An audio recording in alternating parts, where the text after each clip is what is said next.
यहाँ उपस्थित सभी युवाओं को बहुत बहुत गुड इवनिंग, शुभ संध्या। आप लोग का बहुत बहुत खैर मक़दम।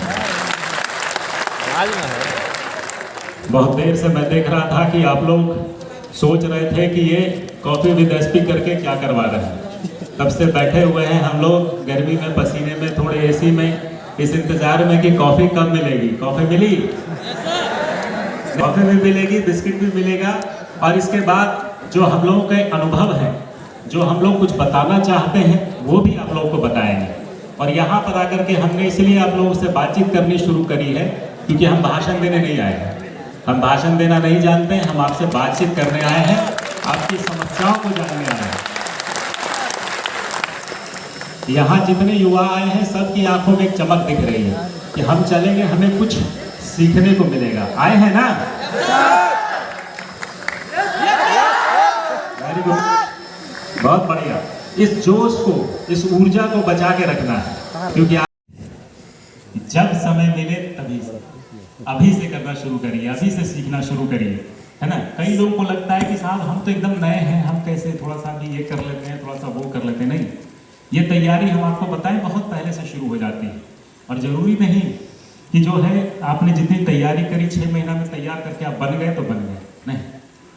याद रखिए, जिसका जितना संघर्ष बड़ा होता है उसकी जीत भी उतनी शानदार होती है। ताजमहल बनने में 20 साल लगा था, आज भी लोग याद रखते हैं कि नहीं? तो मेहनत जितनी आपकी होगी, संघर्ष जितना बड़ा होगा, लोग उतनी याद रखेंगे, उतनी ही जो है आपको सफलता मिलेगी और उतने ही लोग याद रखेंगे। बहुत अच्छा काम हुआ। जितना संघर्ष करेंगे, फेल्योर होता है, ऐसा नहीं कि हम लोग यहाँ जो बैठे हुए सब एक बार में सक्सेसफुल हो गए। हमारा भी चौथा अटेम्प्ट था जब क्वालिफाई किए। पहला बार दिए, पीटी नहीं निकला, पीटी ही नहीं निकला। दूसरा बार में इंटरव्यू तक पहुँच गए, लगा कि अब सिलेक्शन हो जाएगा। 2010 नहीं हुआ फाइनल जाके। आप समझ रहे हैं?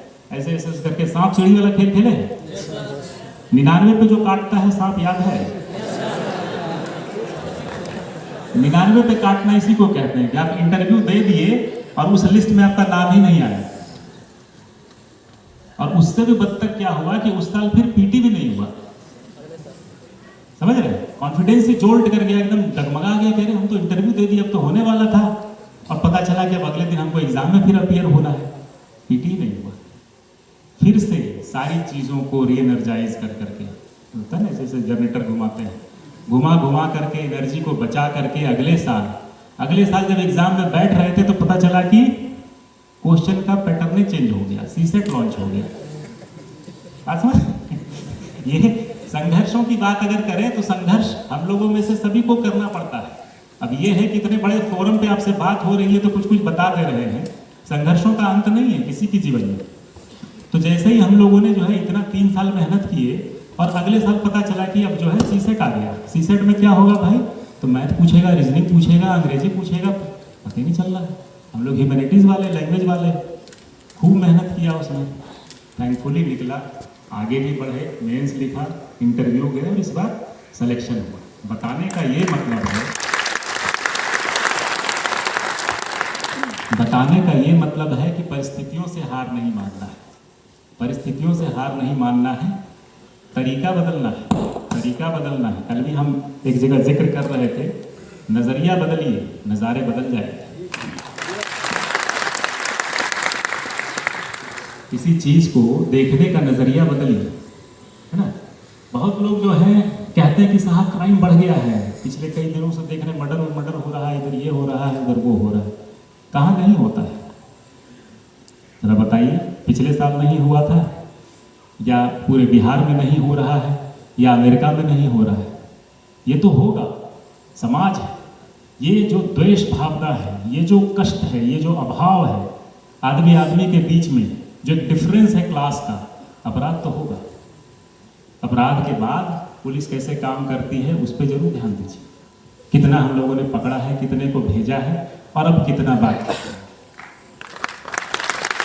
कार्रवाई हम लोग कर सकते हैं, हम लोग करते हैं। खैर, अभी पुलिसिंग के बारे में नहीं बात करेंगे, अभी हम लोग तैयारी पे बात करेंगे।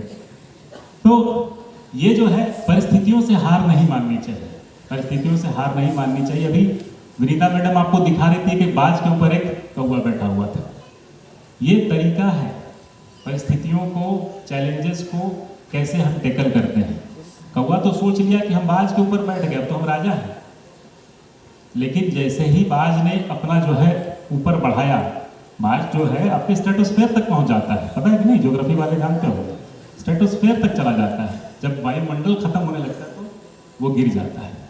जब आंधी चलती है तो ये बाज जो है ना, आंधी से बह नहीं जाता, फेंका नहीं जाता छोटी चिड़ियाओं की बात पर, वो आंधी से ऊपर उड़ने लगता है कि लो करो तुम कोशिश, तुम पहुंचते हो। समझ रहे हो? तो आंधी के ऊपर चला जाता है।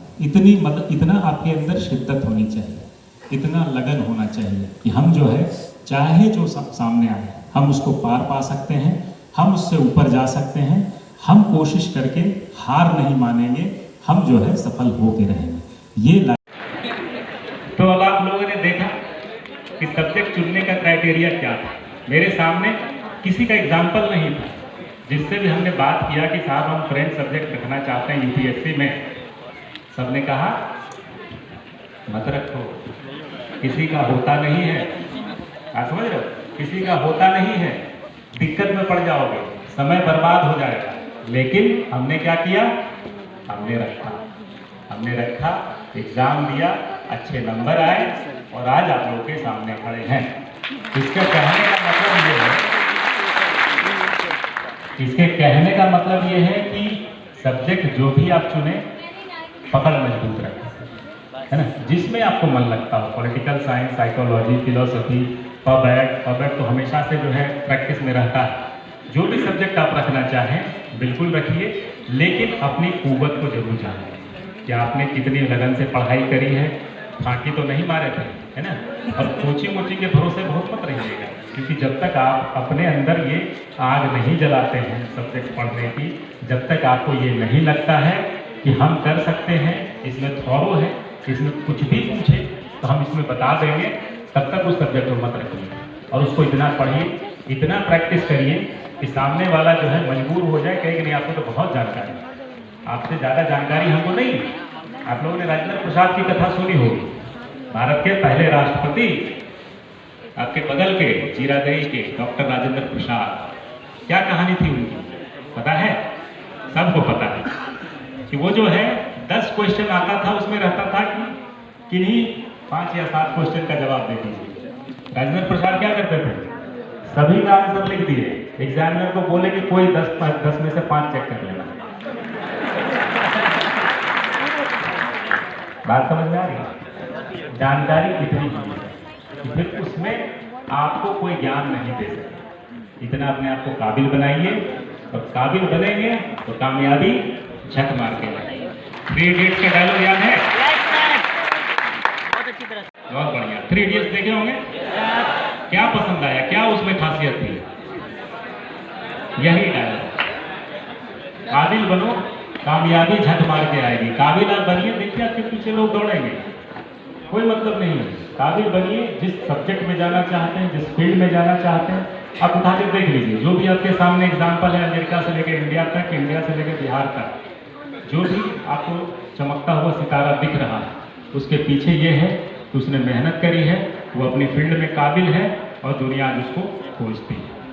तो इसीलिए आप लोग काबिल बनिए और मेहनत इतनी लगन के साथ करिए कि फिर उसके बाद कुछ बचे नहीं। एक और फिल्म का जिक्र करेगा, ओम शांति ओम, देखें? कोई बता सकता है उसका फेमस डायलॉग क्या है? बोलो।